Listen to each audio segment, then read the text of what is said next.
बसों के पीछे एक लिखा होता है 90 ना 90 स्पीड 190। तो ये खेलना इन्होंने उसी तरह है, चाहे रन आपको उतरे ना चाहिए। चल के मैसी आ जाए, बट सब फिर वही बात है, बहुत देर की मेहरबान आते लो स्कोरिंग मैच था जी। 162 रन बनाए, 7 खिलाड़ी फिर भी आउट हो गए, लेकिन 145 पर यूनाइटेड की पूरी टीम ही आउट कर दी। Credit goes to Lahore Qalandars के जो बॉलर हैं, जमान खान ने आउट क्लास परफॉर्मेंस का मुजाहरा किया, शाहीन अफरीदी हैं, डेविड वीजा ने बड़ा कल अच्छा खेला, क्या कहेंगे? देखिए वैंडर डूसन शुरू से लेके अब तक इस टीम को अकेले संभाले खड़े, और कल उनका लास्ट मैच था। अब ये खबर ऑफिशियल हो गई है, उनका लास्ट मैच था, वो अब चले गए। बिल्कुल।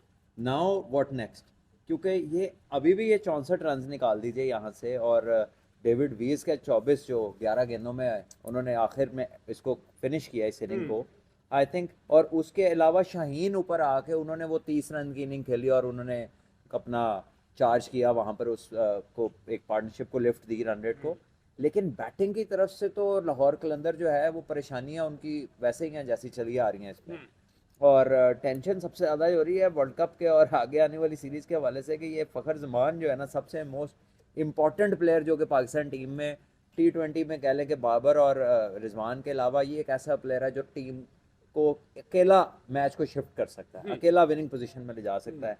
तो इसके अब रन्स ड्यू हैं, ये काफ़ी देर हो गई है कि इसकी तरफ से ना ये मेहरबान आ ही नहीं रहा इसमें पता नहीं ये क्या चाह रहा है। और आई थिंक थ्रू आउट अगर हम देखें बॉलिंग में भी, तो डेविड वीजे का जो इम्पैक्ट था, पहले 24 रन, उसके बाद सिर्फ 19 रन दिए उसने 4 ओवर, तो डॉट बॉल्स किए और वहाँ पर इनिंग्स का फिनिश अच्छा किया। तो I think he was outstanding in this whole game. और उसके अलावा जमान खान का जो कमबैक है, क्योंकि जब टूर्नामेंट के शुरू में अगर देखें कुछ मैचेस, तो उनकी बॉलिंग बिल्कुल अप टू द मार्क नहीं थी, लेकिन अब लगता है कि थोड़ा रिदम में आ रहे हैं।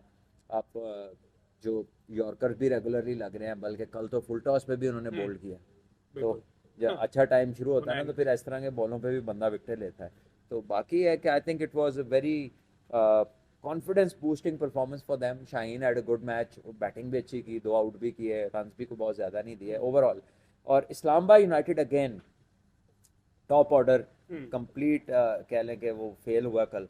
और जिस विकेट पे आप तो कल 200 दोपहर को करा रहे थे, अब तो मुझे लगता है मिला के 200 मुश्किल हो रहा है। सेकंड मैच में भी 200 सेकंड मैच में भी 200 की प्रेडिक्शन रमीज राजा साहब ने की थी, बताया था कि कंडीशन ऐसी है, विकेट ऐसी है। अच्छा 4 रन्स की जो वैंडर डूसन ने खेली, और कल फाइनली उनका लास्ट मैच था, वो वापस साउथ अफ्रीका जो है वो रवाना हो गए हैं, उन्हें फेयरवेल दिया गया, कुछ सीनरीज कुछ मेमोरीज उनके साथ गई हैं। अब वो क्लिप भी आपने देखा, लाहौर कलंदर्स मैनेजमेंट की जानिब से उनको ये रिवॉर्ड वगैरह दिए गए। 64 रन की इनिंग 44 गेंदों पर खेली, 4 चौके 4 छक्के में। भटसा ने जिस तरह से कहा कि अगर इनके 64 रन निकाल दिए जाएं, तो बाकी कुल मिला के लाहौर कलंदर के पास 98 रन ही बचते हैं, तो वो फिर उसमें मैच नहीं जीत पाएंगे। सिवाय पहली बाउंड्री के, क्योंकि उस वक्त प्रेशर बिल्ड हुआ था, पावर प्ले में रन्स भी नहीं हो रहे थे, विकेट्स भी गिरे हुए थे, तो थोड़ा सा उन्होंने इनिशियली रिस्क लिया वो स्कूप शॉट पे। उसके अलावा बाय एंड लार्ज जितनी बाउंड्रीज हैं, चाहे चौके हैं चाहे छक्के हैं, प्योर क्रिकेट शॉट्स हैं। बिल्कुल। और बीच में स्ट्राइक रोटेशन है, कहीं पर ऐसा नहीं था कि 10 गेंदों में 35 कर दिए और बीच में रैश है, प्रॉपर क्रिकेट खेल रहे हैं। और हर टीम में जब 1 से 2 प्लेयर इस तरह के बारी लेते हैं, तो वो स्कोर को लेके चलते हैं टीम का, और उसको एक अच्छे टोटल में फिनिश करते हैं। तो I think he was outstanding. बाकी उनका जो डेविड वीजे और शाहीन ने खूब साथ दिया। और ठीक है जी, छक्कों की अगर बात हो रही है, तो कप्तान जी खुद भी पीछे नहीं रहे, पिछले मैच में 5वें नंबर पर आ गए, और उन्होंने 14 गेंदों पर 30 रन की इनिंग्स खेली, जिसमें 4 छक्के 24 तो ये हो गए, बाकी 6 रन उन्होंने सिंगल डबल भी ले ली। कप्तान जी लीडिंग फ्रॉम द फ्रंट, उन्होंने देखा कि शायद होप जो है वो 6 रन बनाकर ही आउट हो गए था, मुझे जाना चाहिए बड़े हिट्स लगाने के लिए। तो कभी कभार जो है व्हाट्सअप सलमान शाहीन अफरीदी का जो बल्ला चल ही जाता है, कभी कभी इनमें आ जाती है। अगर आप रोज आएंगे तो फिर किसी दिन तो आपकी लगेंगे ना बात ये है। और आई थिंक लॉन्ग हैंडल, उनकी रेंज अच्छी है, लंबे हैं, बाजों की रीच काफ़ी ज़्यादा है। तो आप देखें basically was just swinging on the leg side. बिल्कुल। हमने वैंडर डूसन की तारीफ किया ना कि तमाम के तमाम जो शॉट्स थे वो डिफरेंट, क्योंकि उनका रोल डिफरेंट है। ये जिस काम के लिए गए थे उसके लिए ये बिल्कुल ठीक बैटिंग थी। इन्होंने उधर जाके थोड़ा टेम्पो क्रिएट करने की कोशिश की, ऑपोजिशन पे थोड़ा काउंटर अटैक किया, और वो लग गई उनकी। हालांकि उसी गुगली पे आउट हुए हैं, उनको पहली भी पिक नहीं हुई थी, बस उन्होंने मारा है और वो कनेक्ट हो गई है उसकी। और शादाब खड़े होकर देख रहे थे कि चलो लग, क्या कह सकते हैं गुगली उसने ठीक की थी, लेकिन शॉट लग गई, और दूर ही इतनी दूर तक तो उसके बाजू चले जाते हैं, वहां से ले गया वो। आपको 1 मिनट रोको, वही 22-23 लड़के हैं चाहे आप उन्हें पीएसएल की परफॉर्मेंस ले लें, चाहे पिछली ले लें, चाहे किसी तरह कभी क्वालिटी चेक कर लें, वो ही 22-23 हैं भाई। आखिर ये जो कब आप तक बातें आखिर सुन कब रहे हैं तक ना, आप डिफरेंट लोगों की, कोई बोर्ड में नया आ गया, कोई कोई साइड हीरो साइड से बात कर रहा है, किसी को हाफ इन्फॉर्मेशन है, किसी को नहीं है, कोई जो है वो सोशल मीडिया की बेस पे कर रहा है। प्लेयर्स का पूल वही होता है, सिर्फ इससे जो आउटस्ट्रेच कर गया ना दुनिया में इस टाइम, वो इंडिया है, क्योंकि उनके पास एक्सेसिव टीम्स हैं डोमेस्टिक, 48 टीम्स डोमेस्टिक खेलती हैं, तो वो पूल बड़ा है। आपने तो 6 कर ली थी, शुक्र करे आपके पास 23-24 प्लेयर हैं अभी। 6 से वापस कितने पे आ गए आप? अभी तो वापस किया है ना इन्होंने 16 पे, ठीक है। 6 से।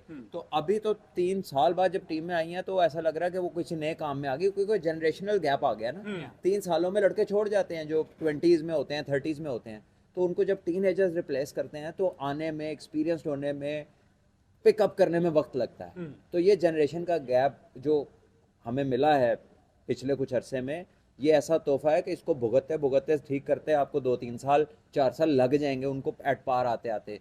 तो आपके जिस तरह मर्जी कान पकड़ ले, कान उधर ही है, वो ये 22-24 लड़के हैं, उन्हीं को कभी कोई एक उनमें से इनफॉर्म अंदर आ जाएगा, कोई आउट ऑफ फॉर्म बाहर चला जाएगा। अच्छा, इन योर ओपिनियन अब क्योंकि मैनेजमेंट चेंज हुई है, रोल्स सबके चेंज हुए हैं, कुछ नए चेहरे भी हमें देखने को मिलेंगे। न्यूजीलैंड टूर के लिए कुछ फॉरनर कोचेस की बात हो रही है, अगेन फॉरनर्स पे हम जा रहे हैं, वो एक अलग टॉपिक है।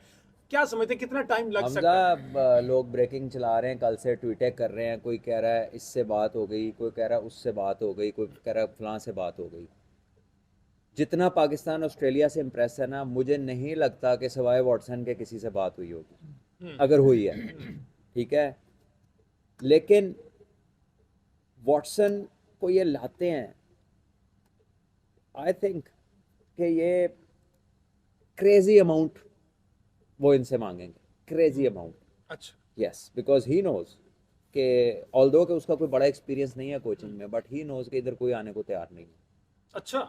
और जिस तरह हम पहले से अनाउंस कर चुके हैं ना कि हमने लेना ही बंदा बाहर का है, ये हमारा पहला और आखिरी और जिद बन गई है, तो it will have to be a crazy amount. मुझे नहीं लगता कि ये कोई नॉर्मल चीज होगी जो आपने शुरू हो सुनी गई है, होगी। तो नाम माइक हैसन का आ रहा है, डेरन सेमी का आ रहा है। डेरन सेमी जो उनका नाम आ रहा है, लेकिन साथ ही उन्होंने ये अच्छा, अच्छी बात है, डेरन सेमी ने 2 वर्ल्ड कप जीते हैं एज कैप्टन, बिल्कुल। जल्मी के साथ इज गॉट एक्सपीरियंस। लेकिन वॉटसन के तो ये पहले चंद एक दफा मेरे ख्याल वो फ्लेमिंग के साथ सीएसके में थे एज असिस्टेंट।